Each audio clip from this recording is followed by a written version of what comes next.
Have you ever arrived at a place that felt eerily deserted, like a ghost town waiting for its ghosts? Picture this. It's the height of summer, and my family and I are brimming with anticipation for our well-planned getaway. We chose a tranquil little town tucked away from the noisy city life, a perfect haven for peace and relaxation. As we roll into this charming hamlet, however, an unsettling quietude greets us. It's a midsummer afternoon, but the streets are as deserted as a forgotten dream. You'd expect to see tumbleweeds rolling down the streets, that's how desolate it feels. But we shrug it off, attributing it to the laid-back pace of a small town. Our destination? A cozy little hotel we'd found online. On first glance it seems welcoming enough, modest, clean and inviting. As we step inside to check in, we meet Bob, the affable hotel clerk. He hands us our keys with a broad smile. But there's something about Bob that sends a shiver down my spine. The hotel seemed decent enough, but something about the overly friendly hotel clerk Bob made me uneasy.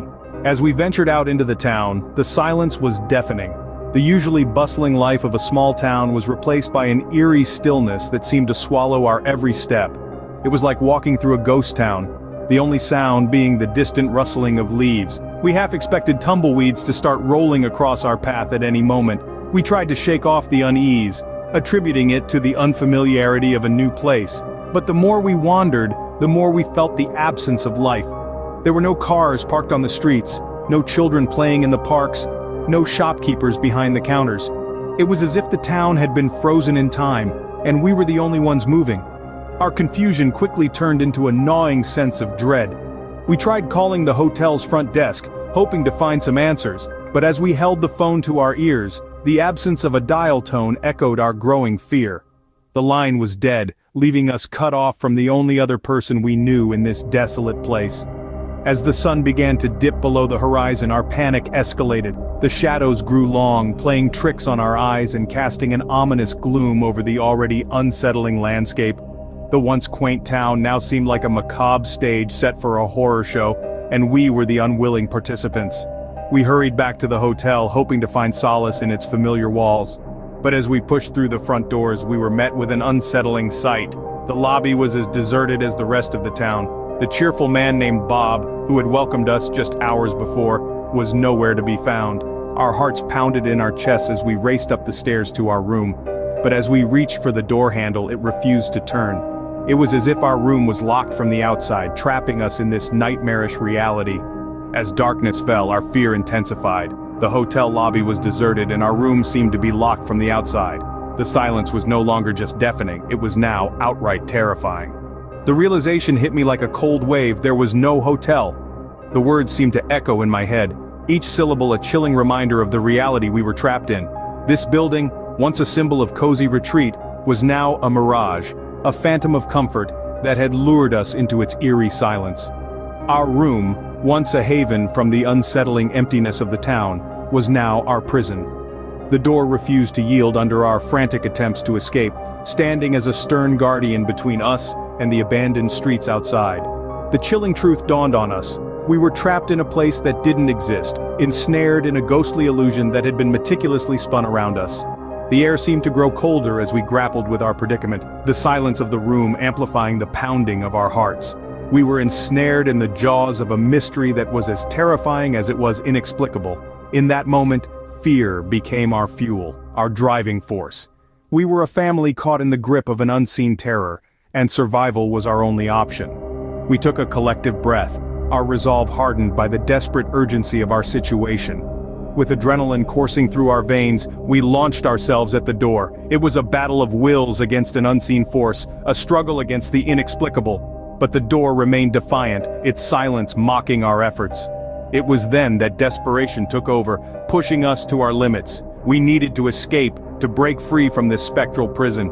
And so, with a final surge of strength, we managed to kick the door down. The world outside our room stood still in its haunting desolation, an eerie testament to the ghost town we were trapped in. But we didn't have time to take in the sight. We were running on borrowed time, and every second counted. We had to kick the door down to escape, and as soon as we did, we ran and never looked back. The chilling emptiness of the town was left behind as we fled, our hearts pounding with the terror of our escape and the mystery that we had left unsolved. The town that should have been buzzing with summer life was a ghost town, and the hotel, It wasn't even real. Let that sink in for a moment. A place we'd seen, touched, even smelled. It wasn't there. How could a whole building, a whole town just not exist? It was like some bizarre illusion, a trick of the mind, but we'd all experienced it. We'd all felt the prickling unease, the growing dread. But then, who was Bob?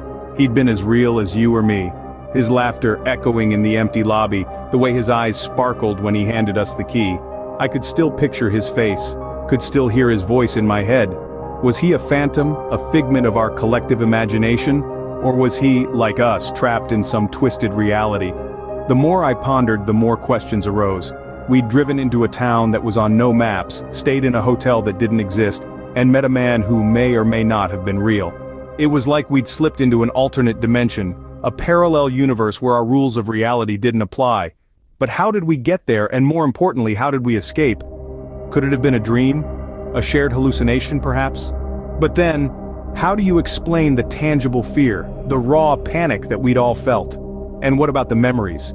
As vivid as if they'd happened yesterday. No, it was too real, too visceral to be a mere illusion. Was it a ghost town? A place caught between time and space, forever trapped in a perpetual state of emptiness? Or was it something more? A pocket of reality where the laws of nature didn't apply, a place where the impossible was possible. To this day I still can't make sense of what happened. What was that place, and where or what was Bob? It's a mystery that haunts me, a puzzle with no solution. But perhaps some questions are better left unanswered. After all, not all mysteries are meant to be solved.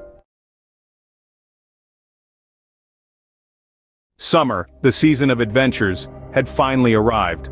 A time of year that my friends and I eagerly awaited.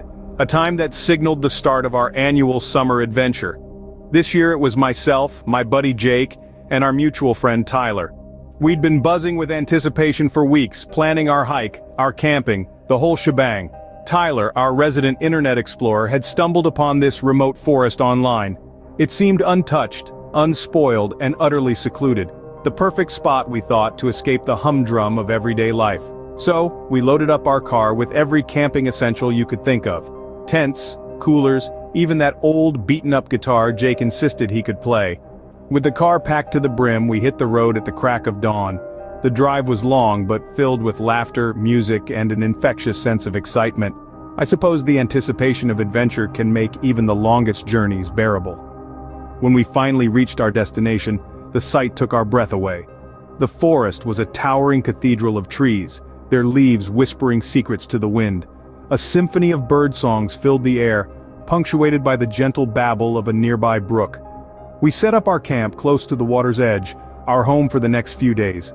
The afternoon was spent immersing ourselves in nature. We explored the forest, stumbling upon hidden trails and secret clearings, all the while soaking in the sights and sounds of our temporary refuge. The beauty of the place was almost overwhelming, a stark contrast to the concrete jungle we had left behind. But as the sun began its descent, casting long shadows across the forest floor, the ambiance of our perfect spot started to change. The beauty of the day began to give way to the mystery of the night. And as darkness fell, it brought with it an unexpected guest, turning our summer adventure into a nightmare we'd never forget. As the sun began to set, the forest beauty started to take a sinister turn. We were roasting marshmallows, the fire crackling and popping, when an eerie rustling sound echoed from the bushes. The serenity of the night was shattered, replaced by a gnawing unease. Our laughter faded into silence, and we exchanged uncertain glances. Jake, the bravest among us, brushed it off, attributing the noise to a squirrel or a raccoon perhaps. But the rustling persisted, growing louder, closer. Suddenly, from the dense foliage, a figure emerged. A man, disheveled and wild-eyed, stumbled into our campsite. His clothes were torn, his eyes bloodshot, and in his grasp, a grimy old knife glinted ominously under the dim firelight. A shiver of dread ran down our spines. This was more than an unwelcome visitor, this was a tangible threat. We tried to speak to him, attempted to break through his paranoia with calm, soothing words, but our attempts were met with incoherent mumblings. His eyes darted around, filled with an inexplicable terror, as if he was locked in a world of unseen horrors. He was in a trance, trapped in a terrifying reality of his own. His fear was infectious. It crept into our hearts, making them pound against our ribs like frantic drumbeats. As the fire flickered, casting long, dancing shadows, the forest seemed to close in on us, the trees whispering warnings we couldn't comprehend. Then, without warning, chaos erupted. The man lunged at Jake, his deranged screams shattering the silence of the night. The knife, once just a glinting threat, was now a deadly weapon aimed at our friend. Time seemed to slow down, the moment stretching into an eternity of fear and disbelief. In a blink, the man lunged at Jake, his screams echoing through the silent forest. The tranquility of our summer adventure was brutally ripped apart, replaced with a chilling tale of horror we could never have anticipated. Little did we know the nightmare had just begun. Fear surged through us, pushing us to our feet and into the darkness of the trees. Our breaths came in ragged gasps, the only sound in the otherwise still forest. We had become prey in our own adventure, the hunter a disheveled man with a knife and a haunted look in his eyes. Tyler and I darted through the underbrush, the thorny branches scratching against our skin, but the sting was nothing compared to the adrenaline pumping through our veins. The forest, once a sanctuary of beauty and peace, had become a labyrinth of terror. Somehow we managed to lose the man in the chaos. We crouched behind a fallen log, our hearts pounding like drums in the eerie silence. Time seemed to stretch, each second an eternity as we waited, listened, prayed. When we finally mustered the courage to return to our camp, it was a scene straight out of a nightmare. Jake was there, his body lifeless on the ground, his eyes staring blankly at the starry canvas above. The once jovial atmosphere was replaced by a chilling silence, broken only by our frantic calls for help, but it was too late. No amount of help could bring back the laughter, the camaraderie, the innocence we had lost. Jake's lifeless eyes stared up at the starry sky, a chilling reminder of the horror we had just faced. The police arrived, their lights piercing the darkness, but the man was nowhere to be found. The forest, once a haven of peace and beauty, had transformed into an eerie playground for the unseen terror. The officers combed through every inch of the area, their voices a hushed whisper against the foreboding silence. Yet, no trace of the assailant was found. Not a footprint, not a shred of clothing, nothing, as if he had vanished into thin air. The only evidence of his existence was the chilling memory of his bloodshot eyes and the lifeless body of our dear friend Jake. As we sat there, numb and disoriented, a heavy blanket of guilt descended upon us. Why hadn't we been more cautious? Why hadn't we paid more attention to our surroundings? We had been so consumed by our summer adventure, so engrossed in our own world, that we had failed to notice the lurking danger. Each rustle of the leaves, each crackle of the fire, served as a haunting reminder of our negligence. We had let our guard down, and the cost was far too great. Jake was gone, and we were left grappling with the harsh reality of our carelessness. The guilt gnaws at me, a constant reminder of the friend we lost and the sinister turn our summer adventure took. The forest, once a symbol of freedom and adventure, now only echoes with the chilling memories of that fateful night. Ever felt the call of the open road, the need for an adventure with no destination in mind? It was a balmy July day when the itch for adventure couldn't be ignored any longer. I found myself yearning for a journey, a road trip that wasn't just about the destination, but the thrill of the ride itself. With my trusty car I set out, embracing the freedom and the unknown. The open road was my guide, and I was content to go wherever it led me. There was no itinerary, no map, just the hum of the engine and the endless possibilities of the horizon. Hours melted into each other as I drove through a world painted with the colors of the setting sun. The highway was a ribbon of possibilities, each bend a new chapter waiting to unfold. And then, like a hidden gem in the rough, a quaint little town appeared, nestled in the embrace of the mountains. It was the kind of place that looked like it was straight out of a postcard. Quaint houses with picket fences, streets buzzing with friendly locals, and an air of tranquility that was almost palpable. It was the perfect respite from the hours spent on the road. Deciding to spend the night, I checked into a cozy local motel, the kind of place that promised a good night's sleep and a taste of local hospitality, but rest wasn't on my mind just yet.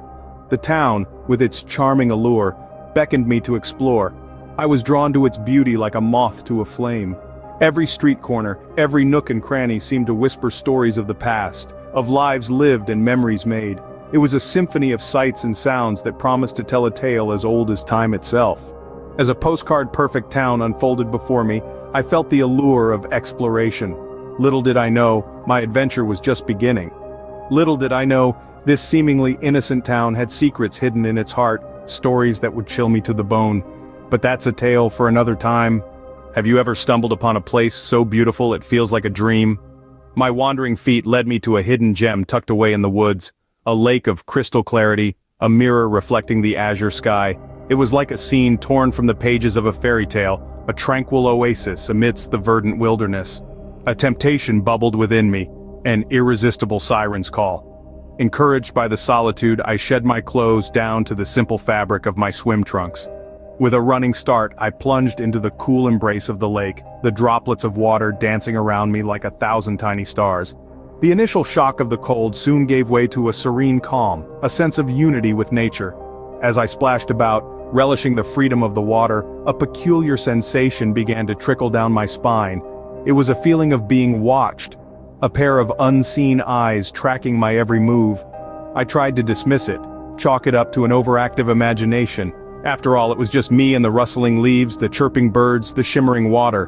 But as the sun began to dip below the horizon, painting the sky with hues of twilight, the sensation grew stronger. The whispering wind seemed to carry a warning, a foreboding whisper that echoed through the trees. Yet, amidst the beauty and tranquility, a sense of unease began to creep over me. What do you do when your worst nightmare comes to life? A question that resonated in my head as I saw a monstrous creature emerging from the shadows, its eyes glowing ominously in the darkness, teeth bared in a terrifying snarl. It was like a scene from a horror movie, only this was real, and I was the unwitting star. An icy chill ran down my spine, replacing the warmth of the summer sun. My heart pounded like a drum in my chest as fear gripped me in its icy hold. I was frozen in place, treading water, my eyes locked onto the creature. Then adrenaline kicked in and survival instinct took over. I scrambled out of the water as fast as my legs would carry me, the growl of the creature echoing in my ears. I didn't dare look back, I just kept running, my car my only sanctuary. Finally, I was safe inside my car, the engine roaring to life as I sped away from the lake. I didn't stop until I was miles away, the cursed lake disappearing in the rearview mirror. Back at the motel, sleep eluded me. I tossed and turned, haunted by the image of the creature lurking in the darkness. Every creak, every rustle outside sent chills down my spine, forcing me to relive that horrifying encounter over and over again. The night was long, dark, and filled with fear, the creature looming in my every thought. What would you do if your reality was shattered by an impossible truth?